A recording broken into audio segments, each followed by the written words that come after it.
Hello, everybody. Welcome to Economics with the Honorable David M. Walker. I'm Nick Pellevitt. I'll be your moderator for today's topic.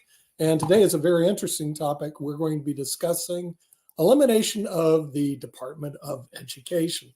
Now, this was originally proposed by none other than Donald Trump. And at first I thought, this guy's crazy. Why would you eliminate the Department of Education? But then I started digging and I was going, he actually might have some reasons to do that. In a previous show, we did discuss eliminating the Department of Labor, and I can tell you that it came in 58%. Here was the vote on Pod TV poll. Eliminating Department of Labor, say $15 billion a year. Pod TV LinkedIn poll, 52% said yes, 48% said no. Now, when it comes to eliminating the Department of Education, you actually have more no's than yeses, but they may be like me. When I first saw this proposed by Trump saying, what are you talking about? Everybody's for education, until you start digging into the Department of Education. Then here's what we found out. Number one, the Department of Education, they're on tune to bring us 900 billion more in debt in the next 10 years. Okay, that's a big problem. Problem number two, remember the Supreme Court case where they said the student loans can't be forgiven? I hope you remember the Andrew Jackson when he removed the Indians from the Trail of Tears. He told the Supreme Court, you made your decision, now enforce it. And the Supreme Court couldn't enforce it. Well, Joe Biden said, well, you made your decision to not allow me to eliminate loans. I'm going to eliminate them anyway. You made your decision, Supreme Court, now enforce it. And apparently they can't. So they're eliminating right now about 200 billion in loans. Problem number three I've seen, the budget. The budget of the Department of Labor never mentions, isn't even in there, science, technology, engineering, and math. Now, why don't they do it? Because if you read through the Department of Labor's budget, it's mainly a social cause budget. It shouldn't even be in education. It's like all these social things thrown in there. But interesting, Department of Education budget never even utters a word of science, technology, engineering, math. Another problem. K through 12 education in the United States, not even the top 25, according to the PISA scores. That's not good. We don't even make the top 25 in the world. And of course, medicine, law, engineering, pharmacy, and business are all ignored by the Department of Education. Further, what's ignored? Plumbing, electrician, construction, welding, automotive, computer tech, all ignored by the Department of Education. So after having that brilliant report card, they want $90 billion or a 13% increase for what I call a D grade. So somebody comes to you and they're failing miserably and they want an increase. Who do you go to? Washington, D.C. Who do we go to? As soon as I get my buzzer off, we go to the Honorable David M. Walker, the former Comptroller General of the United States, and then we'll go to our panel. So, David, I did my opening statement. I just go, first of all, I thought Trump was crazy. Then I went through their budget and I go, well, maybe he's not crazy. But what are your thoughts about the Department of Education? Well, it's good to be back with you, Nick. I can be with you for about 45 minutes this morning. As we talked about last week, when we talked about the Department of Labor, there's a need to step back and fundamentally reassess what needs to be done, who needs to do it, how best to get it done. The federal government has grown too big. It's promised too much. It's subsidized too many. It's lost control of the budget. It's assumed more responsibility for things that, quite frankly, could be better done at the state and local level, which is, frankly, what the founders envisioned. Last week, we talked about the Department of Labor. This week, it's the Department of Education. It's a little bit sad that we're talking about the possibility of eliminating the Department of Education when Rosalynn Carter just passed away yesterday. May she rest in peace. And when Jimmy Carter, who created the Department of Education as a spinoff from HEW, probably doesn't have a lot more time with us here on this earth. But the fact is the Department of Education, in my view, has largely been a failure. And one of the things that we need to do is that we need to recognize what are the functions and activities that should be performed and who is best to perform them. most education in this country is determined at the local level through school boards. Yes, there are departments of education in each of the states. And so the real question is, why do you need a federal Department of Education with the type of results that we've been getting, which are just totally unacceptable? Not top 25 in the world in K through 12 education. So I think what we need to do is we need to say, what do they do? And to the extent that it ought to be done, to what extent should it be done at the state or local level, or to what extent can it be done by another department or agency? For example, to me, education is a key part of competitiveness. And my view is that one of the things we ought to be thinking about is creating a department of competitiveness that would merge. I'm not talking about a new department. I'm talking about, for example, changing the Department of Commerce to focus much more broadly on competitiveness, which would include things like education. You properly point out that right now, we've got the largest asset on the balance sheet of the U.S. government is student loans, over $1 trillion in student loans. That program has got to be fundamentally re-engineered. And frankly, the federal government shouldn't be the one issuing the loans. The federal government should only be guaranteeing loans issued by the private sector in circumstances where those loans make sense, where people are getting degrees from institutions and or trade certificates, which is something we ought to be pushing much more, where we need from a macro standpoint in the country. And yes, we ought to think about providing some student loan forgiveness, but only in exchange for service. So the education department, I think, has not done us well. There are certain functions that need to be performed, but you don't need a whole separate department to be able to do that. And the federal government shouldn't be in some of the businesses that it's in right now, overall, as well as it relates to the Department of Education. So those are just a few preliminary thoughts. Okay, we'll go to our panel, and we have from the head of Wall Street Hackers, we're going to bring in Peter Bennett. Peter, I guess you have some opinions on the Department of Education also. This was proposed by Donald Trump. Like I said, I first thought, how could he be against education? Then when I read through the budget, the Department of Education has nothing to do with education right now. It has a lot to do with social causes, that has nothing to do with education. And they want an increase of 13% when they failed the students, when K through 12, where we keep going down, we're not even in the top 25. So what are your thoughts about the Department of Education? Well, I had several thoughts, but addressing first a few points that David brought up, we have unfathomable debt in the United States, and we need to cut debt. I mean, everybody's concerned about the 33 trillion, but what I'm concerned about is the possible 100 or 200 trillion that is off the books for Medicare and Social Security. And by the way, other countries in the world have the same situation. Other countries maybe even providing full health care for aging populations. This is such a structural imbalance that nobody really addresses year to year. So you have to cut where you can, and that won't even be enough. But you need to do everything you can to start dealing with this potential tidal wave that's coming. The other thing David brought up is the college situation.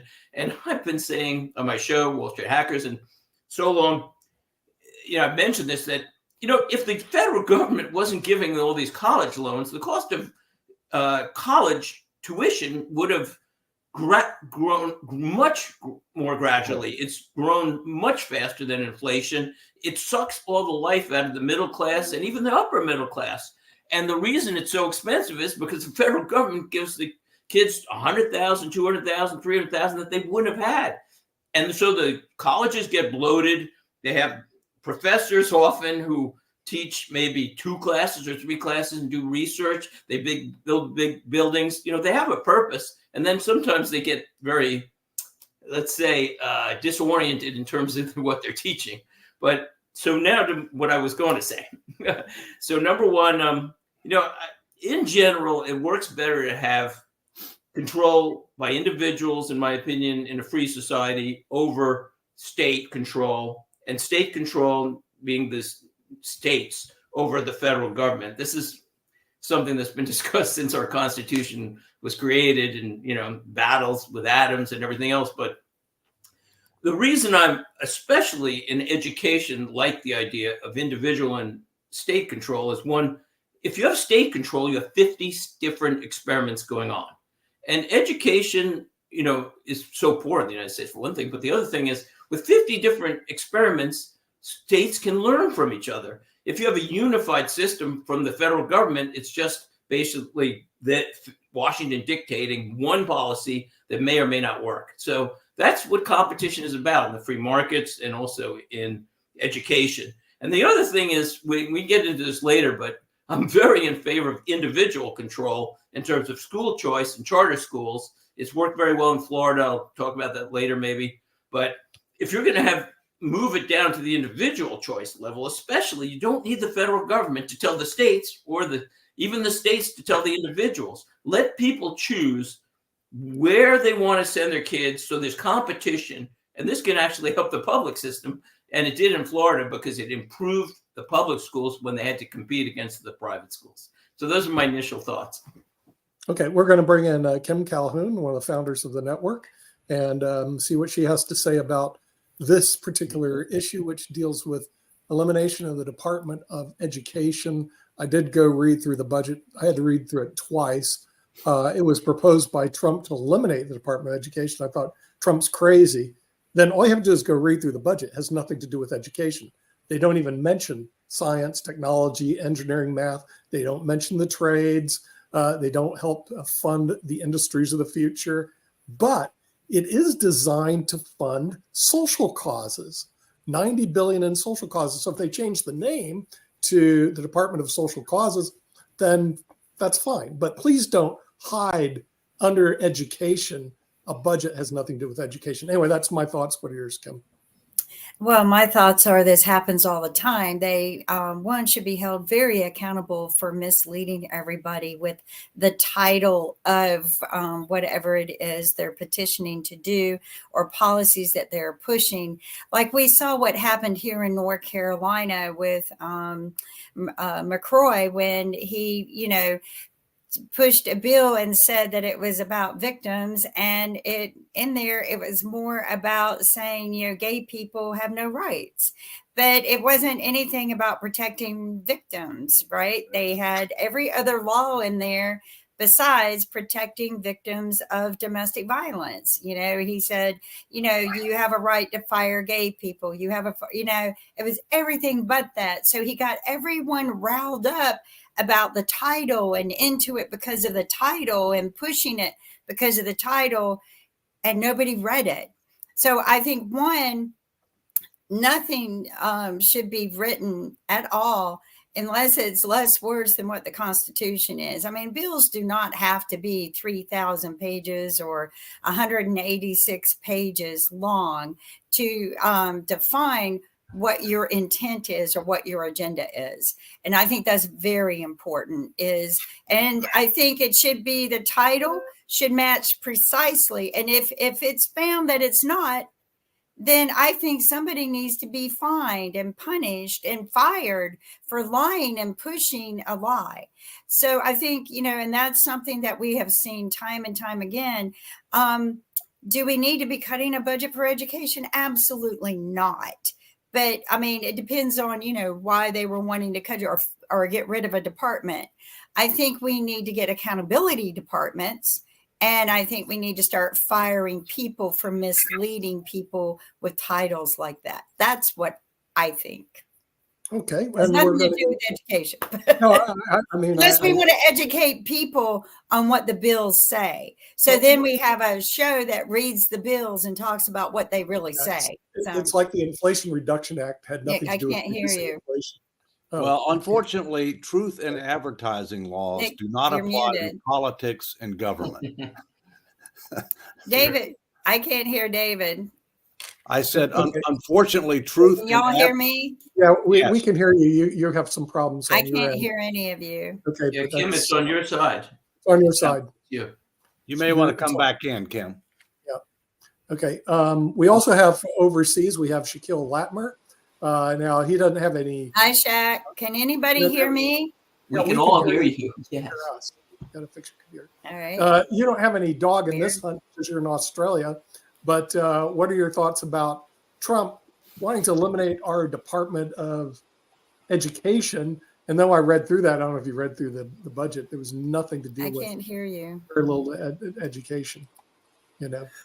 Well, well, I mean, given that all the countries I live in rank higher than the US, I'm not sure I'm in a good position to say what you should do over there. But look, I think this is a problem. I mean, we in Australia and elsewhere, we're seeing some of our education levels fall.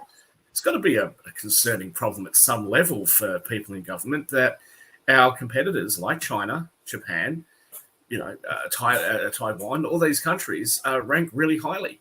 For Australia, one of our biggest competitors as a financial hub for this region of the world is Singapore. They rank number one in all three of these areas. The German kids are reading and writing and speaking English at a higher proficiency than we are in Western countries where the majority of us grow up speaking English. I mean, this is a terrible situation. I think looking at the US, I think that you really do need to put more power in the hands of parents and families. I do like the idea that Milton Friedman had with school vouchers and things like that, where parents could actually use that money to educate their kids how they see fit. But I also think that perhaps you need to get away from just academic education. There are some kids that just aren't interested or just aren't good at it. And I used to think it was a good idea to just make them go through school because, they need to get an education. But I've changed my mind on that as I've gotten older. I think that it would be better to take those kids that perhaps have greater affinity to other subjects, more trades-based subjects, and let them focus their time on that. And those countries that have tried that have tended to do quite well. Sorry, Dave. No. Go ahead, Shaquille. Let me finish. I just want to go on after you. Go right ahead. Yeah. I think that those are effective things. I think we should be trying everything. One of the problems that I would say, which I think is much more pronounced in a country as big as the United States, is when you have that top-down type of system. The national curriculum is something which was a little bit controversial when it was brought out here in Australia, because why do you want to teach kids in country Western Australia the same as you're going to teach the kids in inner city Melbourne? That doesn't make a lot of sense in a lot of cases. And I think that that's even more pronounced when you're talking about the United States. It has a population 14 times as big as ours, to have this sort of top-down national education objective. I don't think it makes a lot of sense. And just lastly, one of the things with education as well is kids will be made to do certain sports. And I know even here I've got little girls that live next door to me, and one of them really likes gymnastics, but she's forced to do ballet, or maybe it's the other way around. She really likes ballet, but she's forced to do gymnastics. Why? And the gymnastics school is just across the road from her school. So can't she just opt out of that and then go to something that she's more interested in? But the school system doesn't allow for that to happen. And so kids end up being forced to do things that they don't want to do.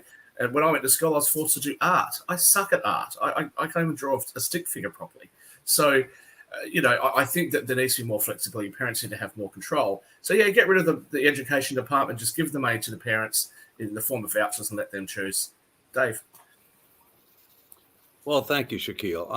I think we need to determine what are we trying to accomplish. Okay. And government, unfortunately, doesn't do that often. I mean, we need to promote economic growth. We need to promote individual opportunity. We need to make sure that we maintain our competitive posture in an increasingly interconnected and interdependent world.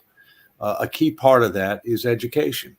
It's also a key part of it, not from the macro standpoint, but also from the individual standpoint, for them to be able to maximize their opportunity and their ability to have a decent quality of life.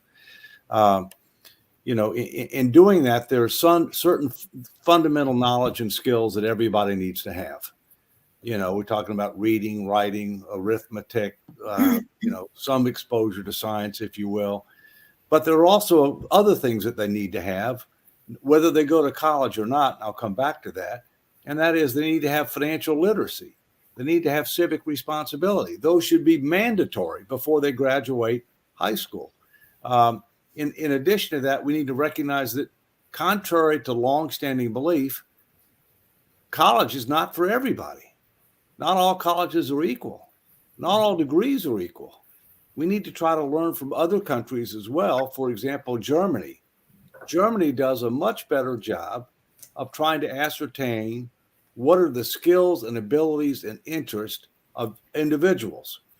And then they try to match the skills, interests, and abilities of the individuals with the needs of the economy, which includes promoting the trades, which includes other occupations that the country needs, that the individuals might be more geared towards and might enjoy more, and where they can make a decent standard of living and raise a family and have a decent quality of life. So, I think our education department is a perfect example of where people are well intended. How can you be against education? Nobody's against education. It's like defense. How can you be against defense? Nobody's against defense. But as Ross Perot would say, we got to lift the hood. We got to look underneath. We got to define what we're trying to accomplish. We got to make sure we're focused on the right things. And we got to hold people accountable for results. We're not doing any of that. And it's not just the Department of Education. So I want to. Well, I think it's because we're not educating people on what the policies are and what's truly on the title versus what's in the meat of what they're petitioning, which is what is happening here or happened here. But it happens all the time.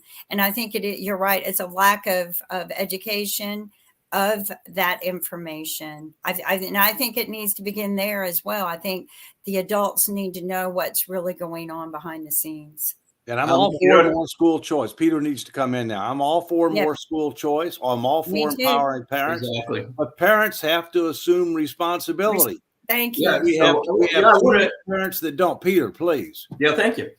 So I want to emphasize a little more and get into what happened in Florida, because Florida had one of the worst state scores, general scores in terms of test scores and also college admissions. They were really doing poorly. They, for years now, have been pushing charter schools. And as a matter of fact, recently in Florida, Governor DeSantis in Florida passed a law, which I thought was really interesting. They passed a law that said $10,000 can be used for each student for charter schools or tutoring. So that was, I think, very unique. And also, because that way, if you want to stay in a public school, you can get tutoring. But the other interesting things about this move towards charter schools is, one, Florida then became third best, I believe, in this country on test scores. College admissions went up, but the public schools improved a lot because competition drove them to reform themselves. They focused, I'm guessing, more on reading, writing, and education. That's just a guess. But whatever they did, they improved their quality because they knew they had to meet the competition. So competition, just like in free market capitalism, creates drive. And it created a lot of improvement in Florida. And I think that's a nice model for the country. And if you're going to do that, even less likely you need to spend a lot on the Department of Education. Competition is key. Sorry. No, competition is key, not just in education, but across the board. And results is what we need to focus on. Shaquille, please. I was just going to say, this is the problem with big government and these bloated budgets. If Peter Bennett employed me to teach his children and I gave him those sorts of results, the gall that I would have to ask Peter to pay me more the following year for those bad results, Peter's going to say, what, are you kidding me? And the really sad thing for the United States, you guys all know how much I love and adore your country, but based on the education results and the cost per pupil across the country, Americans would be better off sending their kids to be educated in Canada and give the Canadians the money. And Canada is a far less powerful and prestigious country, apparently. So, I mean, you really have to compare yourself against your peer group. And I think that falling behind this way is a great tragedy. And it shouldn't happen. I mean, the United States used to be the envy of the world in these areas. The United States used to be, the top 5 consistently across these subjects, and now it's not. And that doesn't bode well, because those kids are going to be in politics in 20 and 30 years. Those kids are going to be running the place. And, what are they going to teach their children? So it's a real, I think we've really let this generation down. We have to do something for them. But I think the question is, what has happened? Why are we where we are? And what needs to change in order to get us to where we need to be? And part of it obviously might be government policy, but part of it could be other things, including public sector unions. Well, I want to add Oh, yeah, something public- yeah, well, into this about the education system. We still don't put enough money into our education system. And I help and work with a woman who is a elementary school teacher in a impoverished area, right? They don't get anything. They really don't. The kids barely have enough food to eat. And so I still think we are not putting enough money just into the public school system. I'm a big fan of the charter schools, which are, not you don't have to pay to go to them. They're a little bit better infrastructure for parents to be involved in. And they're, free. And but more money goes into them. But I think we need to put more money into our school system, as well as, like David said, we need to teach financial literacy so that information grows with these children as they get older. Maybe it goes home with them. They can have these conversations at home with their parents, and all of this just cycles into our society the way it should. I'll just say, though, well, first of all, yeah, I think that American schools should be teaching American children to be proud of America instead of finding all of her flaws. It's such a beautiful country, and why kids are growing up with such a dislike for their own country, to me, is a miseducation. But just on the point of there needs to be more funding here. Just to slightly change the subject, in the UK, what they found was they increased funding for healthcare, but they had less doctors and nurses because all the money went to administrative staff. I fear that this is the problem that you're finding in the education system in the United States, because, again, if you look at the cost per pupil spent by state and federal governments, and then you compare it to your peer group, you find the United States, in many cases, and in some states, actually spend much more money and get much worse results. And in Milton Friedman's Free to Choose, I remember that he did something on education. He actually talked about 2 different schools in 2 different places that actually had about the same expenditure, and yet they had vastly different results. So I don't think money in and of itself is the issue. I think there is a culture. I think the Teachers Union has a lot to answer for in the United States, as well as over here in Australia. All these things, I think, need to be addressed, but just simply pumping money in isn't going to be the problem. It needs to be, where is that money going? Right. I have to agree with value for money, because if you look at the data, as Shaquille has talked about, we are way above average in cost per pupil, and we are significantly below average in results. So the answer is not just to do more of the same. The answer is to re-engineer the system. What should we do? How should we do it? Who should do it? And anybody who opposes competition is part of the problem, not part of the solution. I agree. By the way, the budget doesn't mention any of the things that you guys are discussing. Like I said, if you go through the budget, all it is social causes. It has nothing to do with competitiveness, nothing to do with industries of the future, nothing to do with science, technology, engineering, math. It's pure social causes. And then the thing is, it goes under the Department of Education. The social And that causes doesn't help. Well, it could be the Department of Social Causes. Then I think it would be a correct budget. But the social causes don't even make sense. They talk about putting more racial diversity into schools, but at the same time, you're telling us that black kids can't learn from white teachers. So which is it? Do you want there to be only black kids in black schools with black teachers, or do you want diversity? Make up your mind. So you've just spent all this money trying to tell us one thing. Now you're going to spend the money to do the opposite. And what ends up happening is that becomes the thing that gets focused on by the education departments and the students. All this goes through is social causes. Well, and I want to put in a point that I don't understand at all. We have a lottery system that's for the education. The lottery system is supposed to put the money that we put into the lottery. And of course, some people win, some people don't. But the rest of it's supposed to go into the education system. And it's billions of dollars since it started. Where is that going? Where's that money going? Because Kim, apparently that it's not varies. going to the education system. That varies by state. Okay. Right. For example, I lived in Georgia twice. Yes. And the governor who created the system committed that he would dedicate it to the education system. But as we all know, money is fungible, right? I mean, it's part of the issue with regard to the recent controversy regarding Iran. If they end up getting several billion more dollars, then maybe they don't end up spending it on what you don't want them to spend it on, but they can spend other money on that and then spend the money that you just gave them on something else.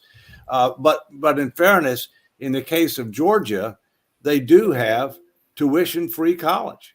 They do. That money is dedicated to give scholarships to people who graduate from high school with at least a certain grade point average. And if they do that, then they have the ability to go to a state university where the tuition, not everything, but the tuition is paid for by the state. So some states do it right, some states don't.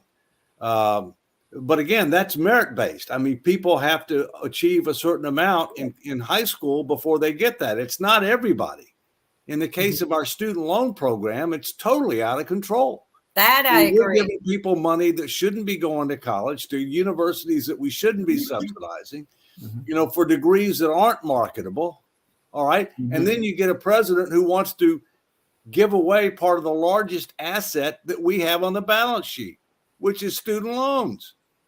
This is especially when you're in $31 trillion worth of debt and you're heading towards all the crises that we've talked about, Medicare, Social Security running out of funding, etc. And then you're making decisions like this. It is quite mind-boggling. I'll just say very quickly as well, if you can get private tutoring, I would say that is one of the greatest advantages that you can get. I had some of that when I was at school. And I'll tell you, I would rather have a 21-year-old, student at university come and teach my kids maths rather than a teacher do it, because that kid's, the best that they can be in maths or whatever other subject that you're talking about. And it would cost a lot less, actually. The royal family has private tutoring for their kids. If it's good enough for them, it should be good enough for all of us. And frankly, for the teachers' unions that are worried about there being all these teachers out of work, not at all. If the teachers are really good, then and you're giving funding for tutoring, which means that there's a much lower student to teacher ratio, you would actually have a lot more educators. So there'd be competition all the way around, and it would be so much better as far as outcomes are concerned. It would also mean that kids can learn at their own pace. The things that they're already proficient in, you don't need to focus on as much. Where they're lacking, you can focus on that and bring them up to speed. You would just have so many better results. I don't know why there is any opposition to this in the United States or elsewhere. Part of it also deals with what David just briefly touched on. It's the public sector unions. Unfortunately, I had some experience with that, and so did my wife, with the public sector unions. They make it difficult unless you think the way they think to get a job in teaching. And the way they think is, pure, let's not teach anything hard, let's candy coat everything. And so it can be very frustrating to have to deal with the public school system. I tried, my wife tried, and it's like next to impossible. At first, I thought charter schools were bad because it takes away from the public schools. Then I realized the public school system sucks. You better have charter schools, because without charter schools, you have no competition. The public sector unions have a stranglehold. You can have a master's degree, a PhD, and you can't even teach there because you have to go through their indoctrination program to teach there. So the first thing you got to do, create the charter schools so that the public school unions lose their grip on purported education, which your kids aren't getting. My grandkids. We need to keep culture, or I think we need to start re-infrastructuring our public schools to work more like charter schools. The charter schools are free. Anyone can apply for them. My sister, who was, extremely impoverished there for a while, when she was raising her 3 children by herself and couldn't get any support from anywhere, she put her kids in the charter school because it was a little bit better attention for them, and it worked very well. And I loved it. I loved the fact that it was uniforms. The kids weren't into, I'm wearing this, it was very infrastructured on education. And And it just met a good social need in the area. And I think all of our schools can become that. I really do. But the amount of money we have in our society that it gets wasted, I think it can be pumped back into the education system and become better. And their education was good. Their education was Maybe we ought to talk for a minute about our own experiences. From my standpoint, I have 2 children, and my wife and I strongly preferred to put them in the public schools, which were much more diverse, if the public school was decent. right. And strongly preferred that. In certain circumstances, the public schools weren't decent, and therefore we had to put them in private school. But even when we put them in private school, we wanted a school that was diverse not only with regard to the population of students, but diverse with regard to academics, athletics, music, etc., where you get a well-rounded education, even if it meant that we had to send them all the way across town, which was the case in Atlanta, rather than to several of the, let's say, more homogeneous schools that were very close to where we lived. And so, again, I mean, there needs to be more competition. We need to link resources to results. And these are fundamental principles that are critically important for education, but frankly, apply across the board. I'd like to elaborate. We keep saying competition. I meant to break this out. So what's interesting is there should be competition in different areas. So it's not just quality, but also competition over topics. So maybe one school wants to teach, and the third thing is thought. So let's say a school wants to teach a liberal agenda. Okay, if you want to send your kids there, fine. Let's say you want to send your kids to a school that teaches America is great. Well, you could send your schools there. Same thing with topics. If you want to send your kids to a school that teaches reading, writing, and math more than focuses on some other topics, then you have the right. So this is why individual freedom should drive the results. And Kim is right. More money should be spent, but it should be driven towards encouraging the charter schools to compete with the with the public schools, so that the public schools become more like the charter schools. Exactly. I would just say, before going and spending more money, and David, you can perhaps comment on this, but I would suggest, and not just for your own country, it's something I'm suggesting here in my countries that I live in. I think that there should be an audit, actually, of all of the expenditure that goes on in all of these different programs that we're paying for collectively as taxpayers, to say, where exactly is our money going? We just had this come up with the Indigenous voice to Parliament over here, where very vocal Aboriginal and Torres Strait Islanders said, look, we're spending all this money, but none of it's getting to the people. So I think the taxpayer has a right to know how much of the dollar that is spent on education is actually going to the students' education versus being eaten up by all these other administrators. Exactly. And, they want to build a new flash building and all that sort of stuff. Good point. And they did do a study recently, Shaquille, and when the budgets increased for education, 75% was spent on administration, 25% on teachers. So there was a study that most people, when they say let's increase money for education, it did not go to teachers, and certainly did not go to improving the curriculum, improving the outcome of the United States versus the rest of the world, because the unions don't want to disclose what we're disclosing. Yeah. K through That's 12, exactly what Peter we're Bennett not is even in talking the about, top I think, what he says. 25 countries.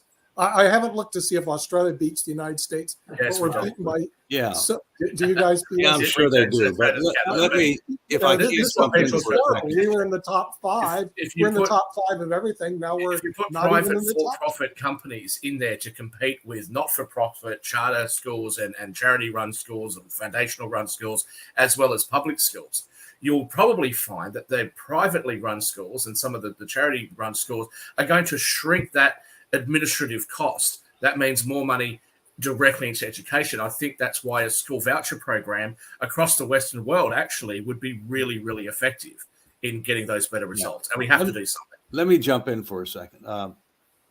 I don't think we need more money in education.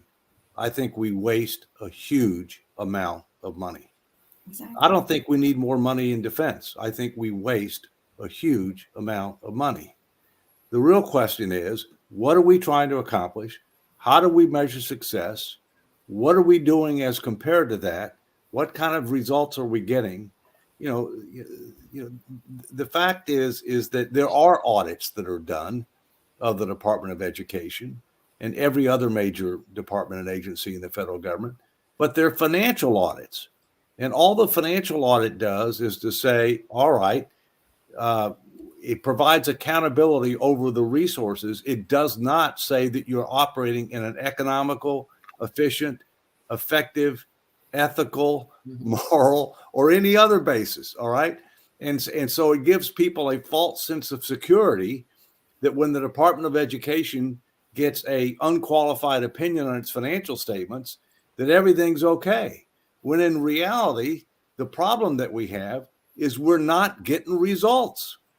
We're not getting results. No matter how much money you have, we're not getting results. And the idea of throwing more money at a system that is getting worse results with the passage of time is, as Einstein would say, if you give the same, something to the effect that if you keep on doing the same thing with the same people over and over again and expecting different results, that's the definition of insanity. That's beautiful. And when Well we go, said, David. Well said. Yeah, when we go back to the budget, though, like I said, science, there is no objectives in education. Let's throw all the money. And when I went through that, let's throw all the money to Head Start. Let's throw it to social causes. Let's throw it to what, but nothing says, let's throw it into science so that the United States moves into, remember, we're not even the top 20 in science in the world. Okay.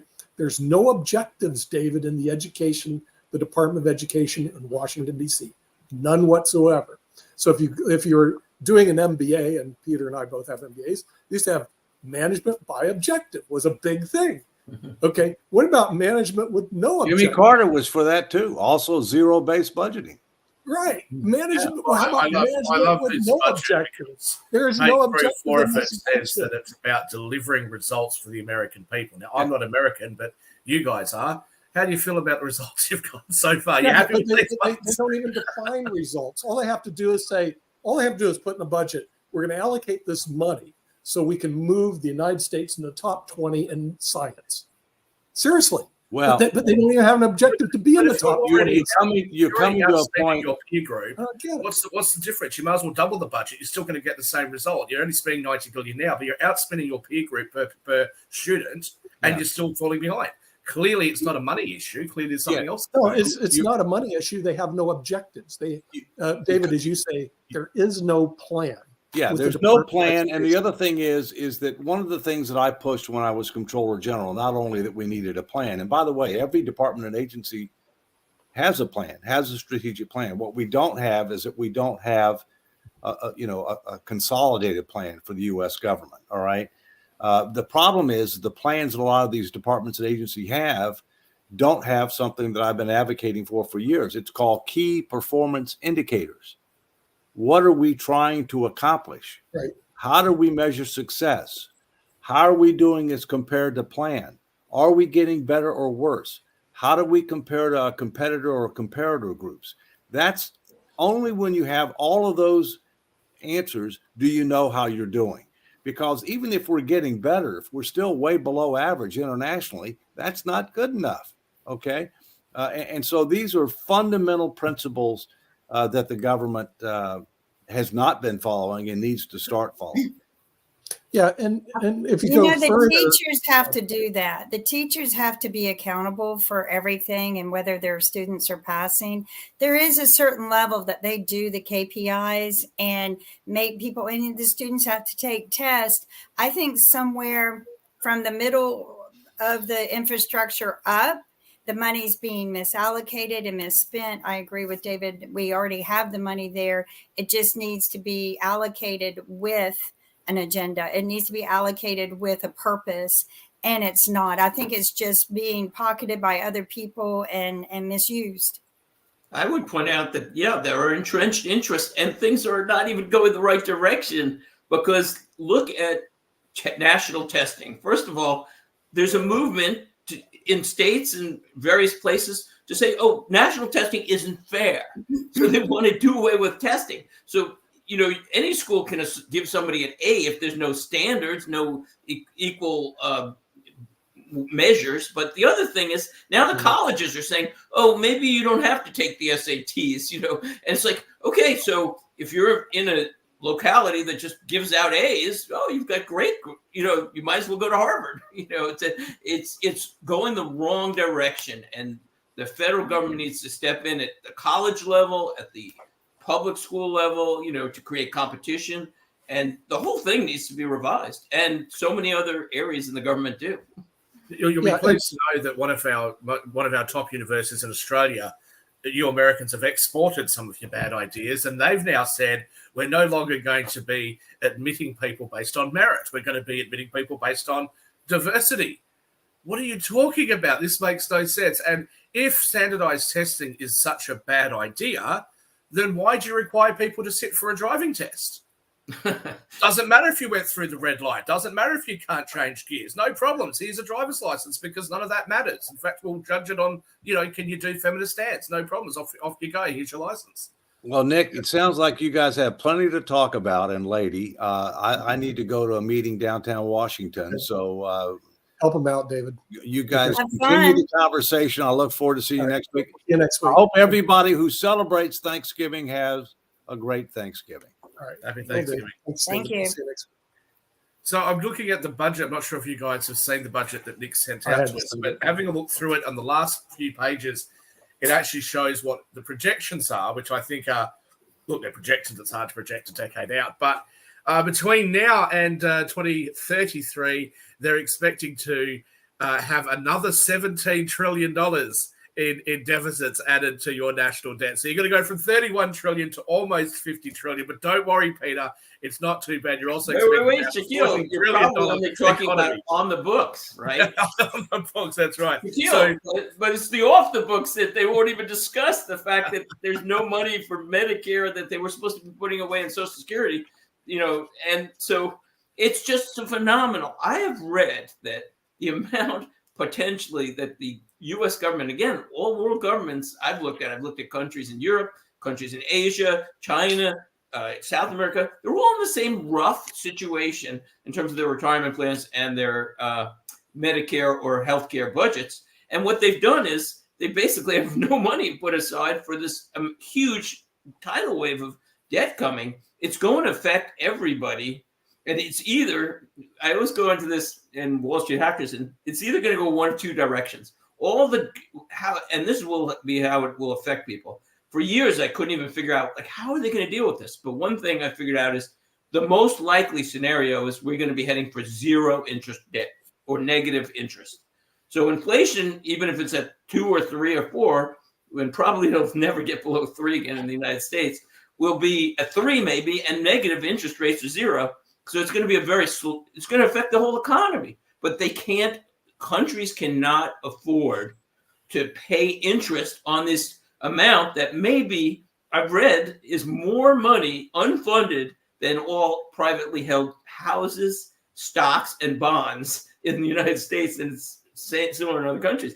It's just, you can't print that much money without an effect. So one, it'll have an effect, and 2, it's just, they're going to try to control it. If they don't control it, it's going to be massive Zimbabwe inflation.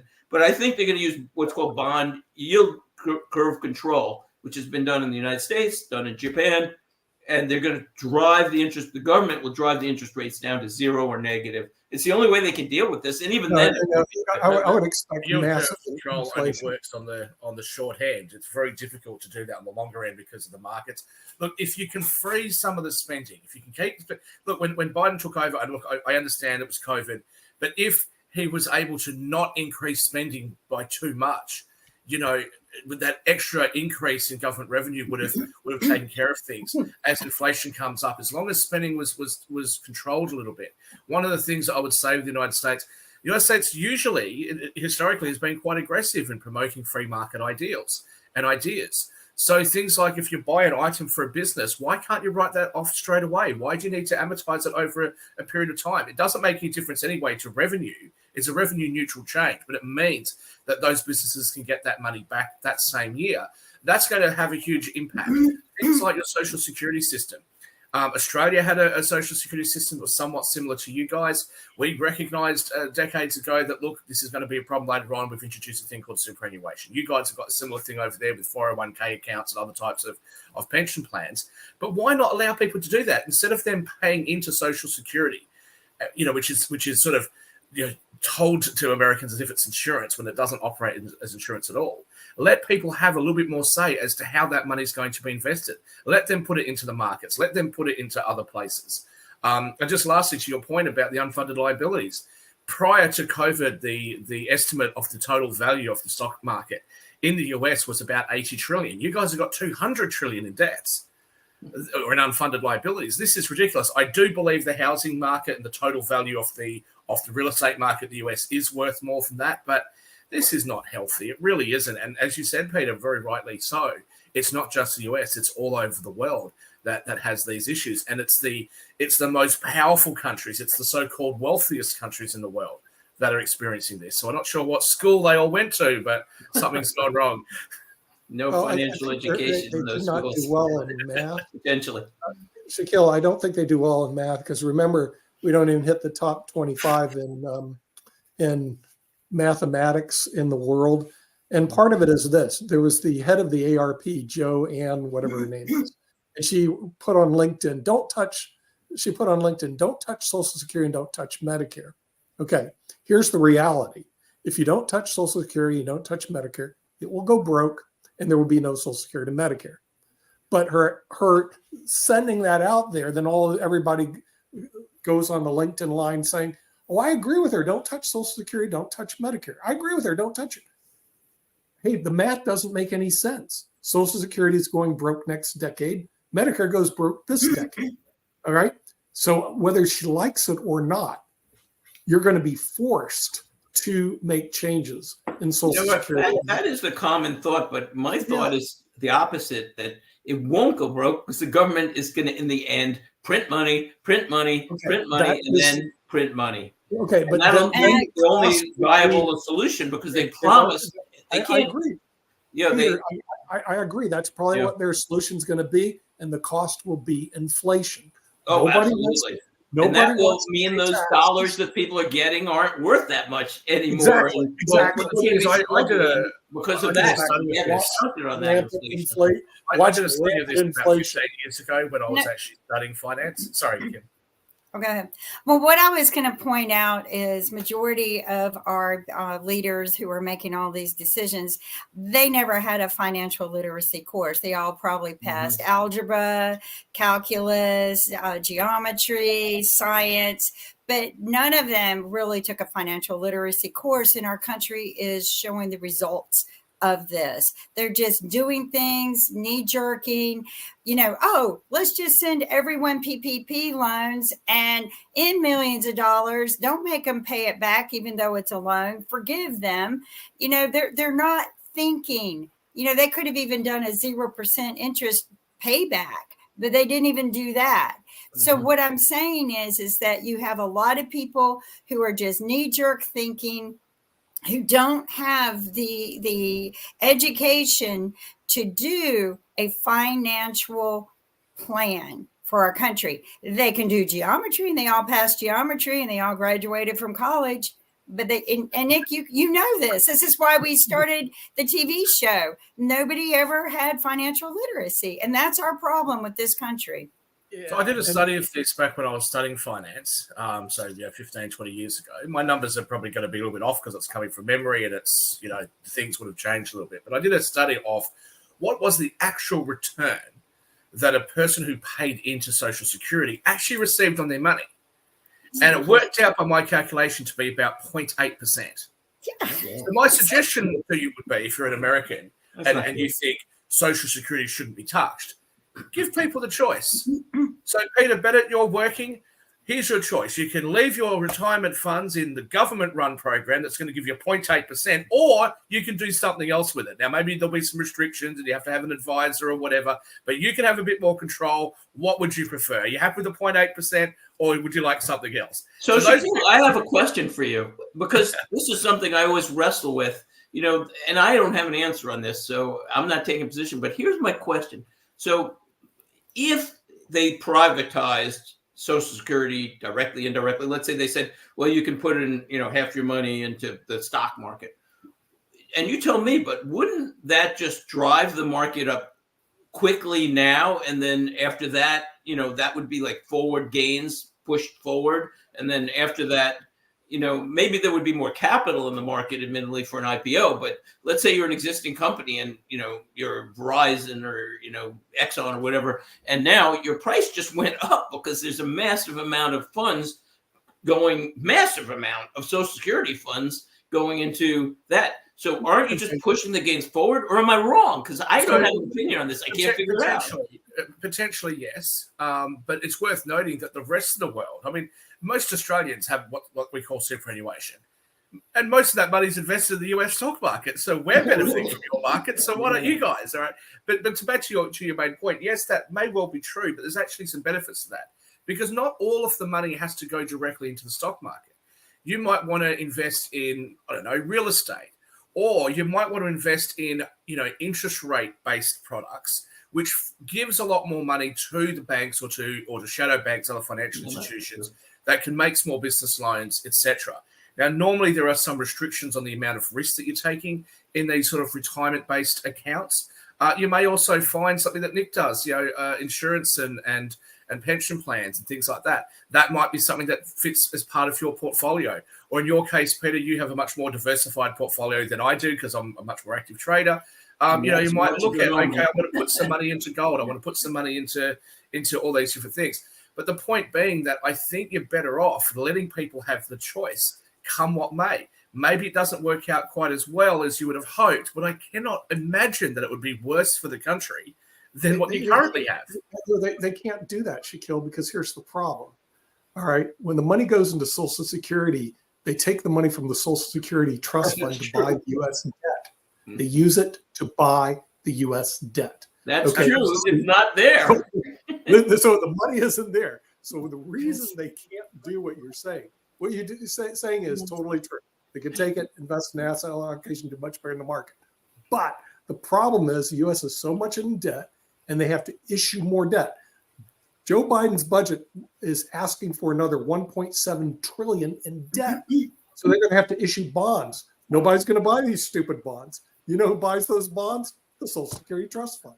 Well, and the insurance companies and banks that have to buy them. But this is precisely the problem.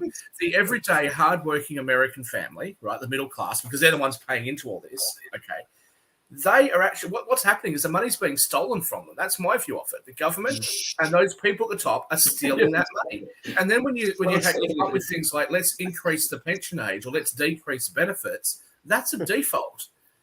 Again, if I was running a product, Peter's been paying into this product for a whole heap of time. Then I say, look, Peter, I've got this great deal for you. I'm going to pay you less and I'm going to pay you later. That would be a default. Peter would sue the hell out of me. But the government does, and it's like, we're just trying to stabilize the system. No, you're ripping off the life savings and the hard work off the middle class, and that is not a fair thing to do. And you know what? What they're going to do is print the money. Right. And you're right, it's going to hurt the middle class. And what will happen? Well, because when you print that money and you have high inflation, it exactly. You'll have high inflation and low growth. Yes. So what you get is the people at the top that already own all the assets, their asset prices go up, and everybody else is left scrambling to try and pay their grocery bills. But inflation is a quiet tax on everything. So this way, they don't have to increase your taxes. They do not have to decrease the expenditure. But when you go to McDonald's and buy a hamburger, you're going to be spending $15,000 for a McDonald's hamburger. Why? Because we need the money to pay off the national debt. And so you're going to see a huge inflation because the people do not want to make the hard decisions to keep the economy straight. And I can tell you, the person in the ARP on LinkedIn goes, don't touch Social Security and Medicare. Don't have it part of the conversation of the national debt and deficit. What are your thoughts? We'll bring that next week on Economics Monday. But I was going like, are you kidding me? the thing is unsound. It's like it's going to blow up. It's like the SpaceX missile. I just saw that went up and blew up. Okay, that's what's going to happen with Social Security and Medicare. And she's saying that's what they should do. They should say to everybody who's Don't on talk Social about Security, it. look, we gave it to NASA, we flew it up into What space. happens if That's we where don't your talk money about is. it? Well, if you don't talk about it, then the thing is it'll go away, Peter. Yeah, So that's like an don't- ostrich. It's not like an ostrich, right? It's not Don't always talk- this good She strategy. literally said, don't talk about Social Security and Medicare as part of the national debt conversation. Don't even discuss it. Don't touch it. Okay. Yet at the same time, it's like saying, hey, this thing's going to explode, but let's not talk about it. But we'll talk about it at a future time on Economics Monday. We're past the hour and we'll see everybody next week. Bye-bye.